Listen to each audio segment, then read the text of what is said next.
Hello, everyone. Welcome to episode 32 of the Carlson Cards podcast. We have our first guest interview since we've been back. And I honestly, when I was thinking of who I want to interview, I have a big list in my head. I'm always keeping track of who do I want to talk to more. And then Alex has some really cool stories that just recently popped up. I know with some collection acquisition and stuff. So I felt like it would be a great time to get Alex, who goes by at Leather Helmet Cards on Instagram, on the podcast. Should be a ton of fun. I don't think you've been on a podcast before, so this will be your first you're playing Super Smash Bros. You're like the character reveal here. So Alex collects Kurt Warner, some wrestling, and also some other players as well. But I think we'll talk a lot about, I'm sure, Kurt Warner specifically. But yeah, I can't wait to jump in here. So Alex, how are you doing? Thanks for joining. I'm good. Thanks for having me. Yeah, you're unlocking a new character today, so I'm excited to actually reveal my face for the Instagram world. Yeah, it works out pretty well. These are kind of fun too, because I know, at least for me, again, right? I'm sure other people, we followed you for a long time. I really like seeing your collection. I think I followed you probably pretty close to when you first started your page or so. I don't remember when, but I always have. It's been just so fun watching people like grow a collection, and then now it's like I'm lucky because I get to talk to you, and it's just fun, like make a new friend essentially through talking to this. So it just works out really well. So hopefully others enjoy, getting to see you and hear from you here too. Yeah, it's kind of cool seeing how people's collections grow and their preferences and how they change and how they kind of catch stride. So I always felt very confused at the beginning when you get into cards and there's so many sets and so many things and I don't actually know what I like. So it's fun to hit that groove and finally collect everything that I love. Yeah, and frankly, I think one of the best collections of an amazing player. So this will be really, really awesome. So I think we'll get started here, Alex. I like to do something I personally like is like a brief personal background. So if you want to tell about yourself a little bit, where you're from, family, if you want to share, stuff like that, career. And then I have to ask too. I know your Instagram page says former college athlete, so I'd love if you could kind of tie that in there, and maybe how that fits in everything here. Yeah, so I grew up in Toronto, Ontario, Canada. So I am a true born Canadian, but I always loved the American culture and specifically football.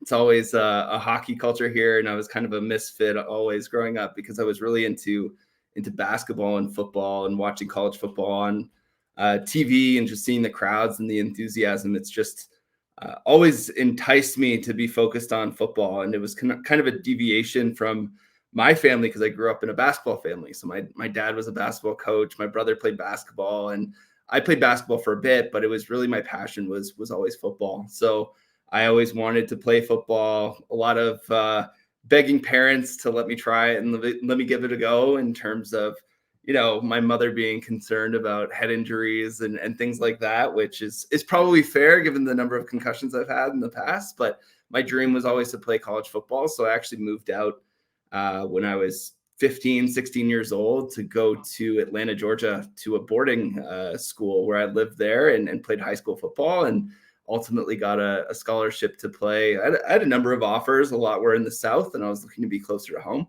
So I ended up landing a D2 full ride playing tight end in Erie, Pennsylvania. So it's been a cool ride. I spent about 7 or 8 years in the States. Then came back home, had a family, married my long-term girlfriend that I met when I was 15, and life just continued, and it was awesome. And I love that I can continue this passion for football through cards. That's so amazing. So honestly, I had no idea. Obviously, right? We never talked about this. That's so interesting to hear. So what I'm hearing is I remember back in high school, you have that one exchange student from Germany or something where they just come in, they don't know what they're doing at all. They just dominate the JV football team or varsity football. Like, because I'm from a small town, I just remember stuff like that. So I gotta ask, did you you move there? That's a big risk to move down to Atlanta, leave your family. It sounds like maybe leave girlfriend at the time. Is that right? Left her at the time? Or Yeah, I met her at the time. I had to spend a few years convincing her to date me until we were Yeah. 18. So I know how that goes.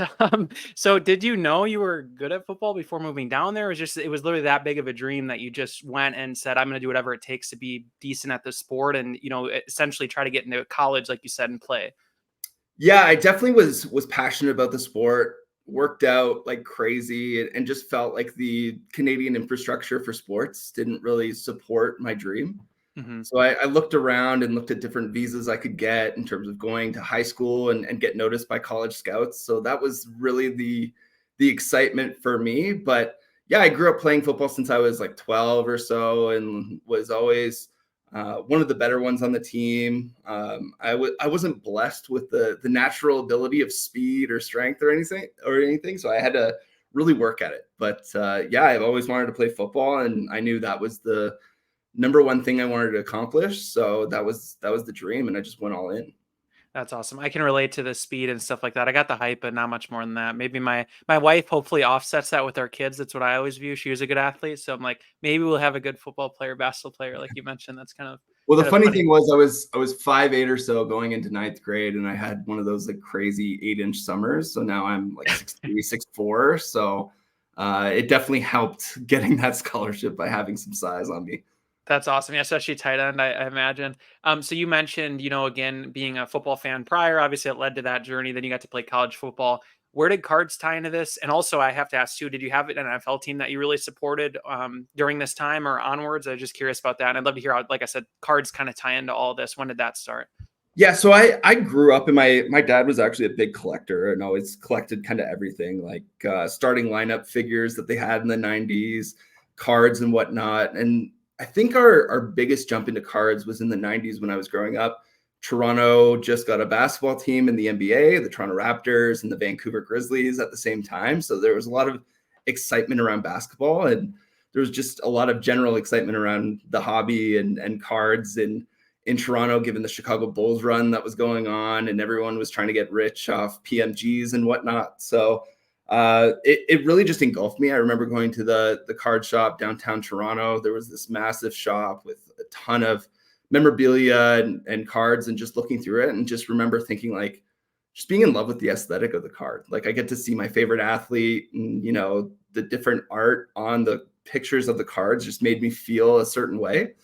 So that was kind of cool. And really, I dove into football because I started watching the St. Louis Rams during that huge kind of 99, 2000 run.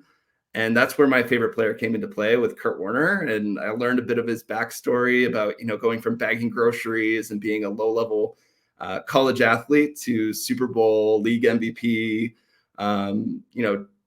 Trent Dilfer going down, which was a huge acquisition, and he had some good years to the Chiefs after the fact. But him stepping in a backup role and taking the team to the Super Bowl was just so cool. And that offense was so talented too, with Marshall Faulk and Torrey Holt, Isaac Bruce, Oz Hakeem. And it was just really cool to follow. And it just got me addicted to football, and just everything I looked at, I wanted to better understand. I played Madden like crazy, understood all the, read the preseason magazines, and just I could probably recite everyone's depth chart in the NFL at one point, because I was just one of those weird kids that I was like 8 or 9 years old, and I was looking up football stats, and everyone was kind of into cartoons and things like that. So it's just been a lifelong passion for me. That's amazing. Did you see a little bit of yourself in Kurt Warner when you say that, like the college athlete, and then kind of obviously you didn't end up backing up Trent Dilfer and all that, but did you Yeah, see a yeah. little bit of yourself in that? Yeah, actually, my number one passion was to become a quarterback. That's what I went to the States to become ultimately, because I just thought the position was awesome. Everything you had to know and how smart you had to be, but also precise and calm and cool under pressure. And I think I always just inherently cheered for the underdog growing up, and that just gave me huge ties to Kurt Warner. And also, we share the same faith in Christianity, so it was a cool connection where I felt really connected to that athlete, and always kind of rooting for his success, given how open he was about his faith and his willingness to compete and his just overall philosophy on life. So it was kind of really deep for an 8 or 9 year old at the time, but it just felt that connection with that player, and it just never went away. No, that's great. I actually totally agree with you there, because I found myself too, like, again, my collection's madness. Like I have a ton of different players like you see and others see, but ultimately I do feel like I'm drawn to those people that you feel like you can really relate to. You'd like to introduce your family to, or have your Yeah, kids meet exactly. one day. You know what I mean? Like the Drew Brees, the Peyton Mannings, the Kurt Warners of the world. Like that's, I feel like, what I'm drawn to. So I can totally relate to that there. And growing up, like my dad was always a big component of this, where it's collect a player, or like let a player influence you that's a good person on and off the field. So there's certain situations that we don't want to bring up now, but players getting in trouble off the field and certain antics they get up to in their personal time. And I just wanted a balance between, this player is awesome on the field, and they are also awesome people outside of the sport or football. Yeah, it totally makes sense. So a little different than normal. I actually think it works really well if we kick over to the Mount Rushmore right away here, 10 minutes in. Are Yeah, you good with that? Because I think it'll yeah, lead to I'm, a lot I'm of the totally good with discussion that. and questions. Okay, perfect. All right, so I'll pop this up. First of all, these look awesome. Also, shout out PSA scans because I had your photos. Then I was like, let me just check if they have scans for these ones. And even you have some older certs, like in the starts with 6, and that's when they just started doing it. I mean, Yeah, that these look star great. rubies we're seeing looks so freaking awesome. Anyway, so if you want to just start, maybe talk on one of the cards here, and we can again kind of keep conversing, obviously. And one thing I just ask is if you can describe the card. So on Spotify, people should have the visual now with the podcast, but on Apple, stuff like that, people still won't see it. So if you could just describe the card we're talking about, that'd be perfect. So start it with whatever one you want to. Yeah, so why don't I go just left to right here, what's Sure. on my screen? So the first card is the 2002 finest gold refractor of Kurt Warner out of 25, and it is a P. So I think this cool card is kind of cool just because it was my introduction to you. Yeah, it is. Um, and I heard you describe this card last podcast you just had where you're describing your top pickups, and it totally resonated me with just that, early 2000s vibe. It almost feels like that, like coming soon panel that would flash up on VHS tapes or Oh, something. I can never unsee that now that you said that. I totally Yeah, know what you're that's saying. what I That's see funny. every time I see Yeah. it, but it's awesome. It feels really nostalgic. But this was a cool card that popped up randomly on eBay along with its X-Fractor equivalent as well in a PSA 10. And I had a bit of a tough choice because I was like, okay, my budget allocates one. Which one am I going to shoot for here? And it all ultimately came down to that pop report. I think this one's a pop 1 still. And the X-Fractor is still a pop 6, which is really surprising given it's at a 20 and it's a PSA 10. So shows that these cards are a bit easier to grade, but it's just one that will never leave my collection. I love the aesthetic. I love that Kurt Warner is running for his life a little bit here, which he didn't do much, and it's just overall just a cool card that I look at probably weekly.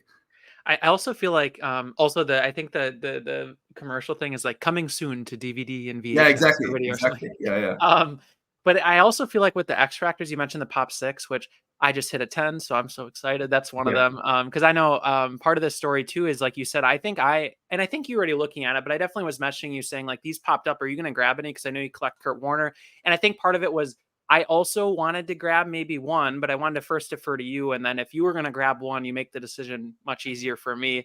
So I actually part of that story is I think I actually grabbed that X Factor you 10 did, privately, you like did. through Instagram from the seller.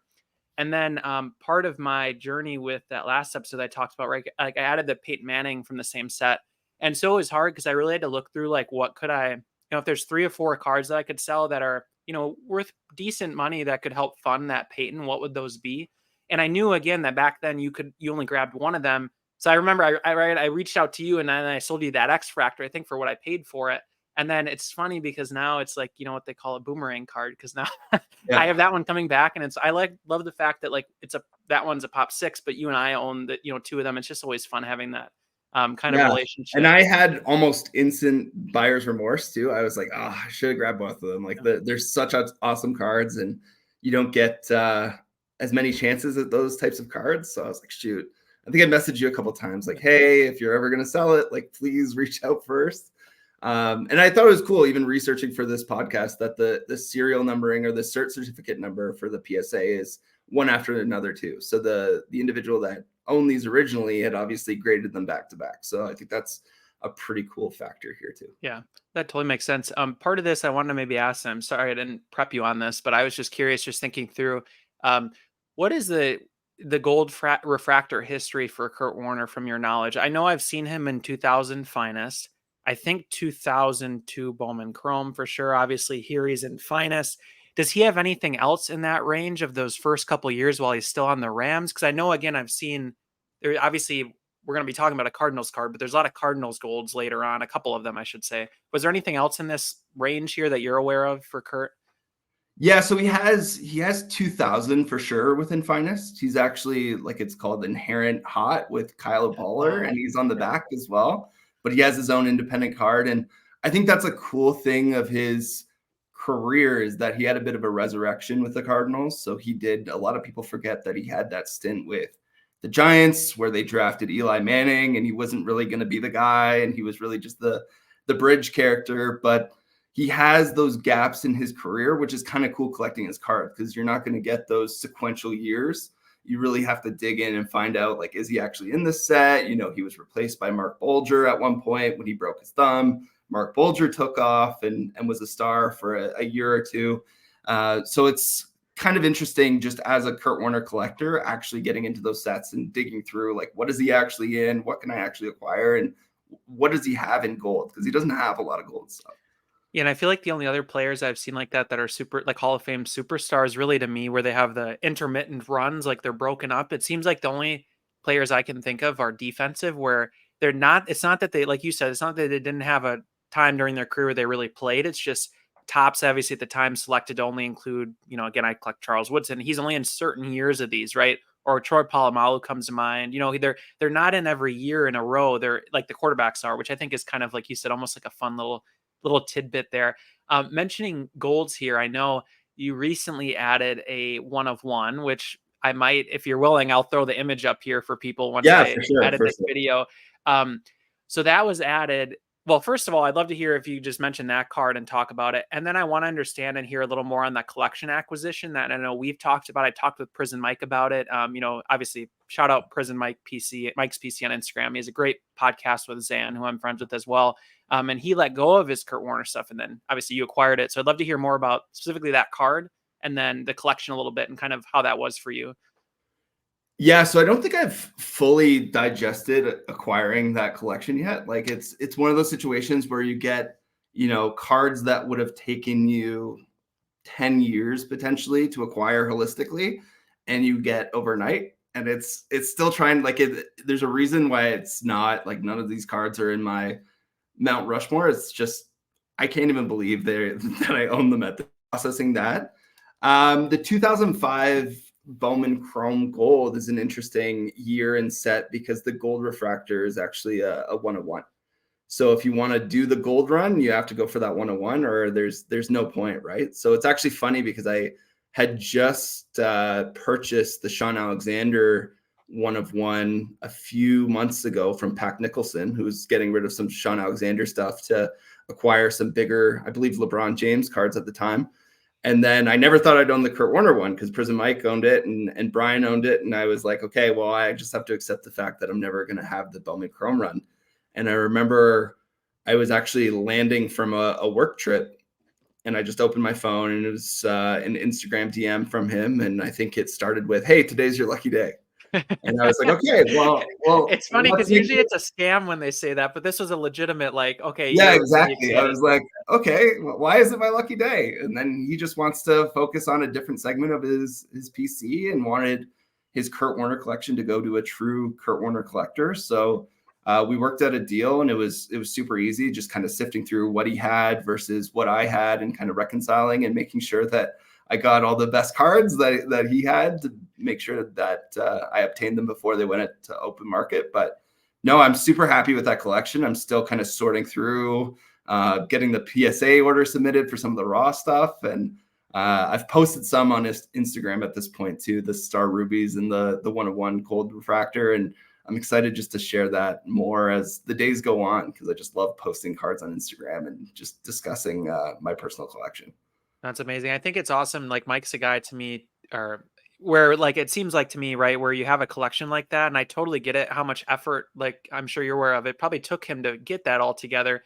And So then I much just think it's yeah, and I just think it's amazing because for him, again, the mindset has got to be, I do not want to just throw this in auction, ends up getting relisted 5 times because somebody buys yeah. it listed higher, they make more money off me, blah blah blah, versus just turning it to somebody like you, and he says, this is going to be appreciated forever. And it's not that these are cards that you can find again. Like you just said, they're 1 of 1s. They're for a Kurt Warner collector. That is like the card out of, I'm sure a couple that are like that, but right. But it's the card. So I was going to ask kind of your thoughts here on like the importance of collector connections here. If that, do you feel like because you had a relationship with him already that led to this, because you shared your cards, etc. Just wondering if you had any tips or topics with, that side of things that you maybe want to touch on here, especially for new collectors. I should mention that, especially for people who are maybe newer to Instagram, newer to collecting, like just talk through maybe how that's been for you, building those relationships and that sort of thing. Yeah, so originally I thought I was going to be just like a pure eBay guy. Like I don't want to interact with people. I just kind of want to put my stuff out there, and if people like it, that's cool. If not, that's fine. But then you just start building these relationships that almost come so naturally because we all have similar collector mindsets, and it's honestly tough to find people in the real world and non-virtual world that shares this passion that we do. And collecting pieces of cardboard with men on it, right? So it's tough to come by, and it's just ultimately connecting with those people, messaging them, hey, this is a cool card, and just sharing what you have. And it comes by pretty naturally and pretty organically in terms of, hey, do you have this? Oh, hey, I saw you posted this.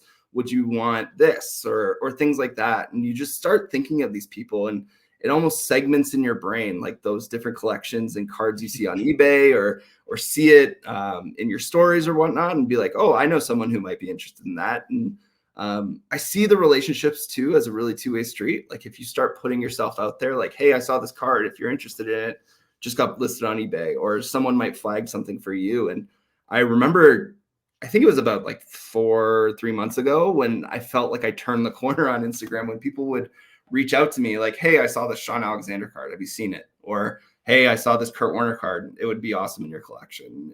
You would really enjoy it. So it's kind of cool when it just like, it kind of just happens organically, I think is the big thing. And it's just being willing to reach out, make deals, trade, and find those authentic, genuine collectors that are here for the top collections of their personal collection. And it's just building those relationships.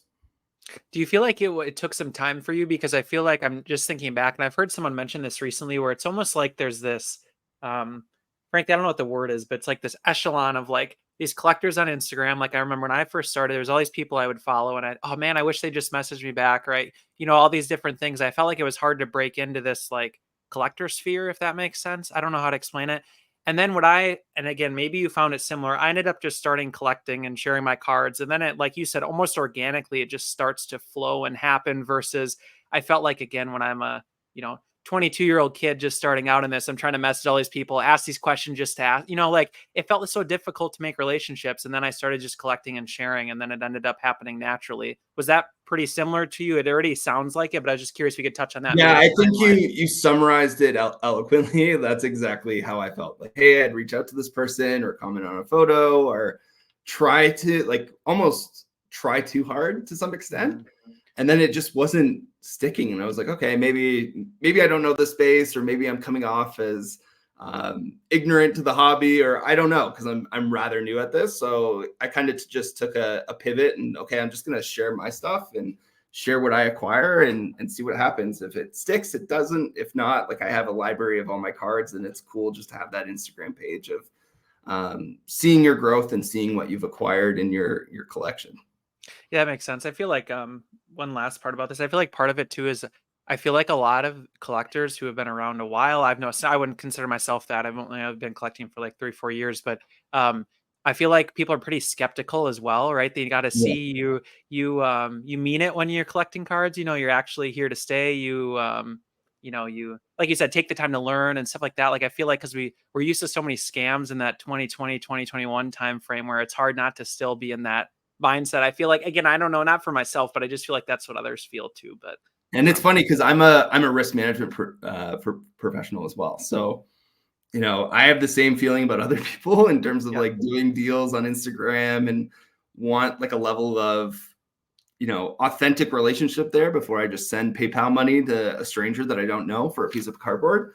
So yeah. I totally get it and how it's been reciprocated. And yeah, there has been a lot of fraud, and people posting those legit photos in Lego font and I posting was it all. just gonna say a legit photo in Lego font with random other Yeah, people commenting. exactly. That's not enough for me. I don't know about you, but that's not enough for Yeah, me. maybe I should have taken that approach, but I don't think it Yeah. works with me. So I don't know. I don't know Yeah, how no it's like. offense to anybody who has that. We're just obviously teasing, but that's just a Yeah, common thing you kind of see. I yeah, think especially the scam accounts do that as well, right? So that's why I always think of 100%. that. Quick pause on the interview. If you are enjoying this episode and you're on Spotify, YouTube, Apple, anything like that, if you want to throw a like or a review, I'd really appreciate it. I really appreciate all the support, and it helps others see the podcast as well. And if you're on YouTube, don't forget to subscribe and example all of those things that people always say to do. Thanks again. Let's get back to the interview. Okay, awesome. So I feel like again got a lot of cool questions answered. I really appreciate all your openness and all of this. What's the next card you want to touch on here? Yeah, so I'll go to the next card. It's the 2006 finest Kurt Warner Gold Refractor at a 49 and a PSA 10. So this is one of those cool cards where I'm just obsessed with the 2006 aesthetic. I find it just looks like almost like a Madden cover to me. So that's like the biggest attachment I have. And I knew I always wanted a gold refractor of this set of Kurt Warner in my collection. It was so hard. I looked at the pop report. I saw a PSA 10. There was only one in existence. I figured it's not coming to market anytime soon. I had saved searches on this one for about 2 years or 3 years. Couldn't find one. Asked around. Still couldn't find one. Finally, I get a raw one that looks super clean. Pop up on eBay. I hit buy it now. I think the fastest I've ever hit it in the past. I literally package it up to send it off to PSA, drop it off at the post office, and I think within an hour or two, the PSA 10 pops up on eBay. And I'm honestly kind of furious at this point because I'm like, I've been waiting for this card. I've been looking, I've been asking around, and then it just happens to pop up after I've put in the effort of buying this, shipping it off to PSA. So I, being a risk management professional, I was like, I need a contingency option. I need this card in a PSA 10. I don't know why, but I felt that passionately about it. So I bought it now again on the PSA 10 off eBay, bought that one, and then my raw copy gemmed as well. So now I have 2 of these cards. But I think that's just a cool story and how much I wanted this card in a PSA 10 and I wanted it in my collection. And, I spent probably a little too much money as that contingency option, but I'm still happy with it. And I have one available now. So it's now a pop 2 and I own both of them. So I guess I set the market for this card if I want to. Yeah, it works out really well. One of the funny things there too, you mentioned risk management, wanting the contingency plan. I just think it's crazy, and it's of course so fitting that one pops up right after. I mean, that's just how this hobby works. It's like one goes to auction, you get slaughtered, then 2 days later one pops up, then another one, even though they're like out of 10 or out of 25. It seems like that's how it goes. You did mention the PSA 10 being important to you on this. I think for me, I've realized more and more that these out of like 50s, out of 49s, it's like I feel like, and I'd like to hear your opinion, if I get a chance to get one, I would love to get it in a gem grade, which is honestly different for me because I feel like a lot of I love 10s. I shouldn't say that. I like collecting 10s, but I don't always like paying a premium for them, to be honest with you. I'd prefer to buy ungraded or different companies. Again, it sounds like you're kind of similar, right? You took the raw one and then ended up being a 10. But how important to you, my question is that PSA 10 here on like something, again, that's out of 50 where there is 40 or 49, it's out of 49, right? There's 47 other copies outside of the 2 you own. Is that 10 pretty important to you for the long run? Like you'd rather have that obviously than a couple 9s, that sort of thing? Yeah, I think it's the cards that I'm super passionate about that are higher numbered that I want in a 10. So, my collection has 6s, 7s, 8s, 9s. The grade, I always think buy the card, forget about the grade, and you can always upgrade the grade later if the opportunity presents itself. But cards like these that I know are going to stay in my collection for a long period of time, I'm kind of a gem snob, and I want them in that higher grade, especially if they're higher numbered where there's a lot available. And I can, to your point, choose from a lot of raw cards that are still available and potentially go for that gem. But this one, I don't know, something came over me and I just needed the 10 on this one and wouldn't accept anything otherwise. So dove into that contingency plan blindfolded and just jumped into the deep end because I needed this one. Yeah, it works out well. One thing I was going to ask too here, I wanted to touch on the international connection here. You mentioned, shipping to PSA. Are you able to grade pretty easily from Canada? How does that work? Any other I kind of send you a question. I was curious if you had any like tips or tricks or pain points being an international collector, because I know a lot of the listeners actually are international who listen to this. So I was just curious there. Yeah, so starting up actually was really difficult being an international collector. We actually get like a different end user interface for eBay. Like we don't get all the updated features or like the new cool stuff that eBay launches. We get that maybe like 6 months later. So I actually heard through a podcast, I forget which one, it might have been Brett's with Stacking Slabs, but someone using Ship My Cards. And I was like, what's Ship My Cards? Like, I need to look into this. And it's essentially ran by an individual who wanted to consolidate shipping for international collectors. And So you're not paying like $20 a card at times for shipping prices and then custom fees. And you're just consolidating it all. They put it in a nice box for you, pack it all up. It's an awesome service. And then they send it to you when you're ready for it in bulk. So you don't have to pay that shipping fee, 20 times. You just have to pay one. That's much lower and much more reasonable.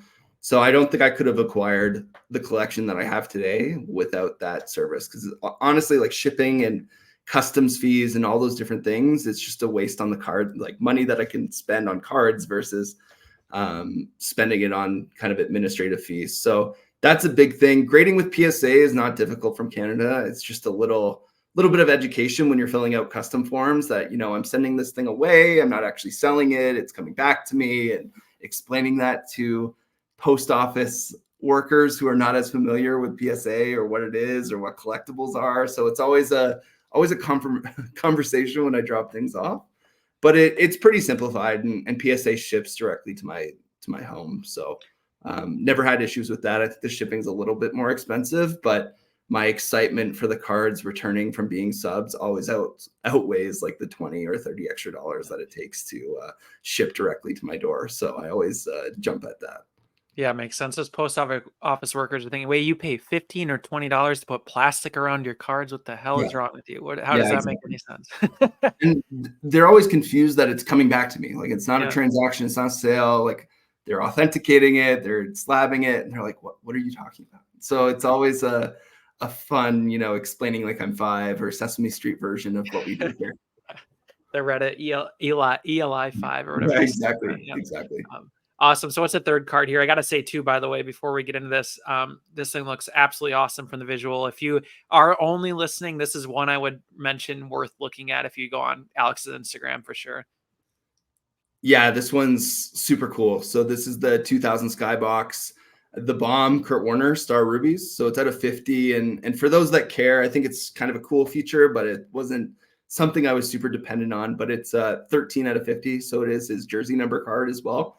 And it's a PSA 9. And honestly, a lot of the Star Rubies cards are pretty beat up, especially Kurt Warner ones. So a PSA 9 grade on this one is phenomenal. And this one has a kind of cool story, backstory to it. I had seen it on Instagram, and this was before I dipped my toe in the waters of buying more expensive cards. Like, I was very much so like $100, $300 price range individual. And then I had just recently won my fantasy football championship. So I won that pool of money, and I was like, you know what? I won this with football. I'm going to invest back into my football collection and invest into my PC. So I actually bought this one. I think I bought a 2003 Finest Marshall Faulk from U Gold as well, with those fantasy football winnings. So this one means a lot. It kind of was the bookend to my fantasy football championship. Ironically, I relied on Cam Akers to take me through the playoffs, and he had that unbelievable late season run that one year. And I acquired this from Preston's Cards on Instagram, actually, who's an awesome Rams collector and has a lot of cool stuff. So definitely check that out if you have some time to dig into Rams collections. I got to say, this year 2000 has very cool Star Rubies as well. I own I'll maybe share a picture here for anyone watching. I own a Peyton that's out of 2000, I believe, as well. It's like something Skylines. It's really unique design, Yeah, very interesting. yeah. And then I also own a Randy Moss, which is I don't actually remember the name of the set off the top of my head. And I was just looking at this card in my hand the other day. But it's like a Marvel comic like design of Randy Moss, super shiny, just like this one. And that was one where, especially this card too, I feel like if the photo's bad, you really don't see how cool these are until you get a really nice like image of it in hand, if that makes sense, or like, just the perfect scan like this is.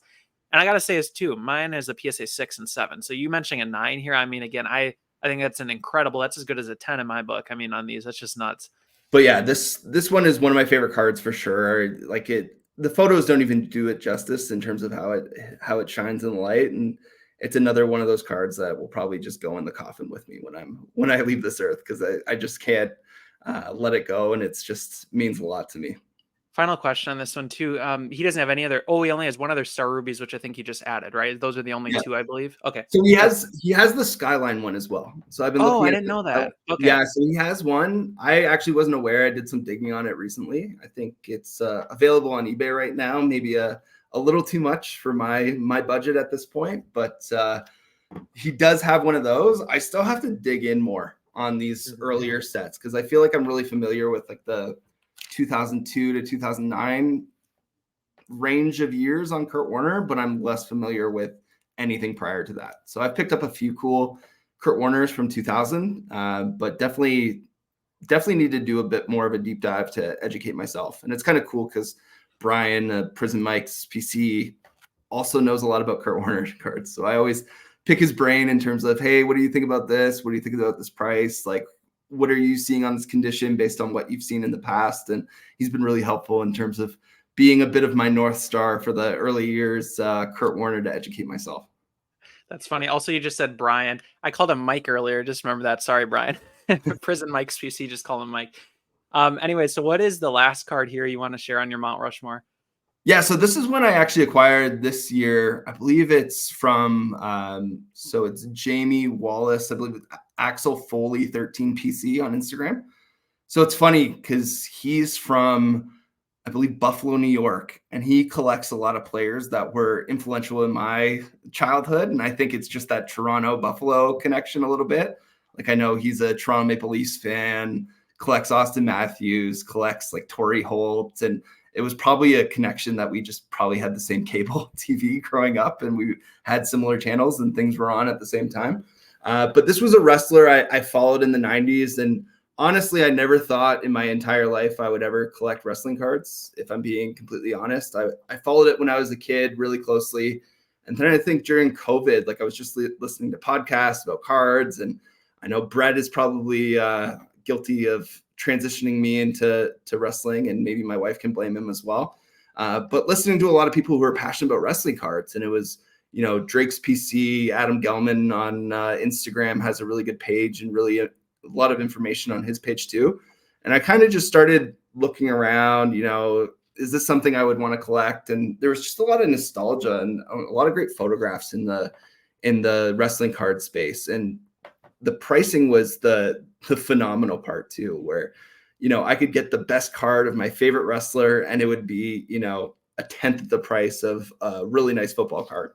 And it was just cool. I could build a really cool wrestling collection at a fraction of the price. It's kind of a side PC, but now it's becoming a main part of my PC as well. So that was just a really cool thing I got into. And like, I was trying to get into basketball because I was a huge like Toronto Raptors fan growing up, and Vince Carter, and he kind of changed the city, but I couldn't justify the basketball card prices in comparison to like my other passions or my other PC.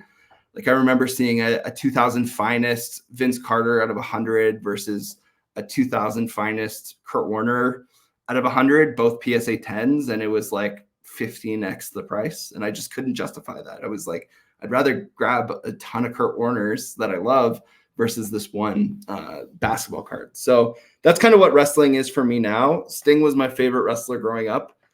He started, I believe, in the 80s wrestling, and he just retired this year. So he's actually, I believe, 65 years old now. So it's kind of awesome that I could see this childhood star of mine in 2024, still wrestling, still jumping, you know, going crazy, smashing his back off the mat and things like that. So this became available to me too. And I really love video games as well. So this is an insert from Allure in Upper Deck. They've had it in hockey for quite some time, but they just started numbering them to 1 of 1 for what they call golden treasures, but it's ultimately just a superfractor in the Upper Deck world.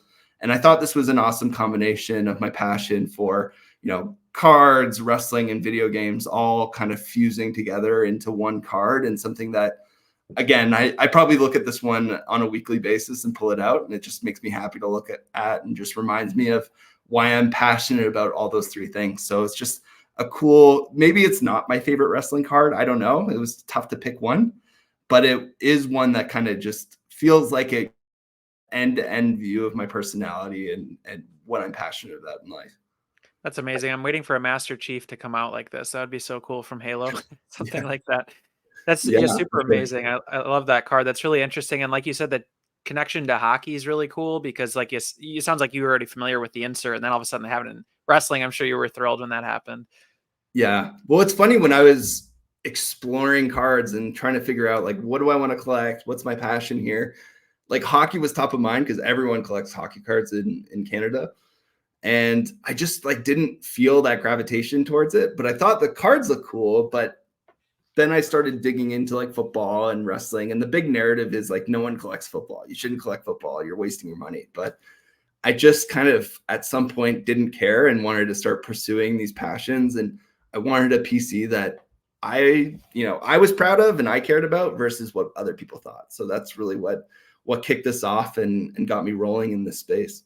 That's a dangerous state of being when you get your mindset in that spot. Then you know you're doing something right, I feel like. Yeah. Yeah. Well, I was like a degenerate pack ripper at first because I was just like, I just want to touch into cards and like figure out these sets and what I want. And then once I shifted to, buying singles and buying, those 2000s football is really my zone. And I've just loved that segment. And there's so many cards that I want and so many different players, but I've been really hyper focused on these Kurt Warners that just keep popping up that don't typically pop up. So I've really kind of cemented that piece of my collection and maybe explore more football in the coming months and coming years.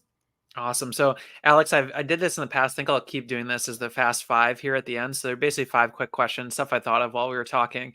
So number one, favorite video game system, followed by favorite video game historically. It can be like nostalgia wise, stuff like that. Okay. Yeah, I think I have to go with the N64 because that's just what I grew up on. GoldenEye, like Mario 64, Mario Party, Mario Kart, things like that.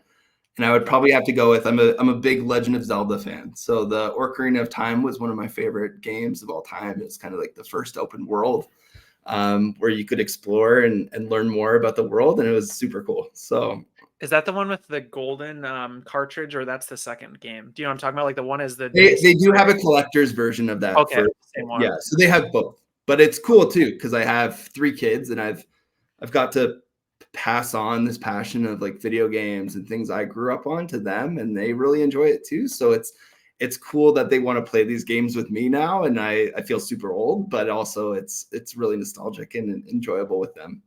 That makes sense. I have to confess too, we obviously our daughter's now, she's only gonna be 7 months this month, but one of the things I want to do with the kids I think would be funny, it sounds like you've kind of done, is like she doesn't watch any TV, obviously doesn't. I don't think she's gonna know that video games exist that are great graphics is what I'm getting at. Yeah. So I want to start out with like, look at this awesome thing they just came out with. It's called the NES, the Nintendo Entertainment System. We can play games. And then, you kind of ease them into the Sega Genesis. And I always thought that would be kind of fun because, like you said, you kind of connect that enjoyment with them. And then all of a sudden you have Pokemon on the Game Boy this year for Christmas. We're not going to lie to her, but I just think that's kind of funny. Well, it's kind of cool too now with YouTube so readily available to them, and they can look up like game walkthroughs. My son watches these game walkthroughs all the time in his free time, and I would have loved that as a kid. Like you had to go to Blockbuster and rent these games to get the experience and understand how it worked in practice, or have like game manuals to walk you through a difficult part, and they just get to look it up and watch a silent track of the game just being played. And I think that's so cool. And yeah, the really hard part too is when you're a kid, like I played, I think it was Knights of the Old Republic on original Xbox, like one of my favorite games of all time. And I could barely read. I mean, I could read, but it like barely. So I'd look up I'm trying to converse with the characters, look up the walkthroughs, and I'm like, Dad, you're at work. I need help. I can't figure this out. But I was the same way with The Legend of Zelda. It was just like, I can't read, and like the dialogue is really important. So maybe this will be a little easier when I get older. Yeah. Awesome. Okay, so connect back to sports. I always like to diverge into video games whenever possible. It's fun. What's your favorite Kurt Warner game of all time? If you could go back and like watch one live, what would a game you'd want to experience? Oh, that's tough. And you might not want to hear my answer, but I really like that wild card game against the Packers in 2001. I figured. And it was just one of those back and forth games, throwing bombs, huge touchdowns. His Super Bowl performance against the Steelers was really good too. I know that didn't really end well with that James Harrison interception that's always played, and I always see it on NFL Network, the full field one. But that throw to Larry Fitzgerald and split the seam and score a touchdown to maybe go ahead and win the Super Bowl, that was really special too. But it's really tough. Like, I think if I had to pick my number one, it would probably be the NFC Championship. I believe it was in 2001 or 2000 against the Tampa Bay Buccaneers, where Kurt Warner was blanketed all game, couldn't throw to his stars, and ended up hitting Ricky Prohl for a game-winning touchdown against that tough Tampa defense with like Warren Sapp and John Lynch and Ronnie Barber.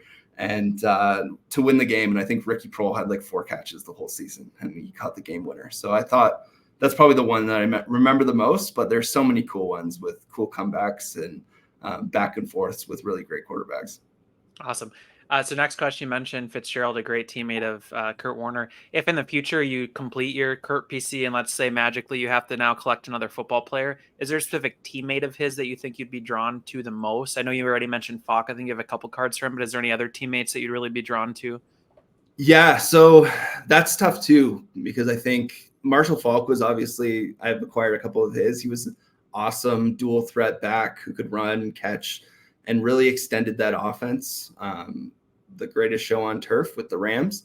I also really loved, Fitz was awesome. And I just thought he was a good person. He was loyal to his team. He was super dedicated and did a lot off the field too. And it was just overall good person.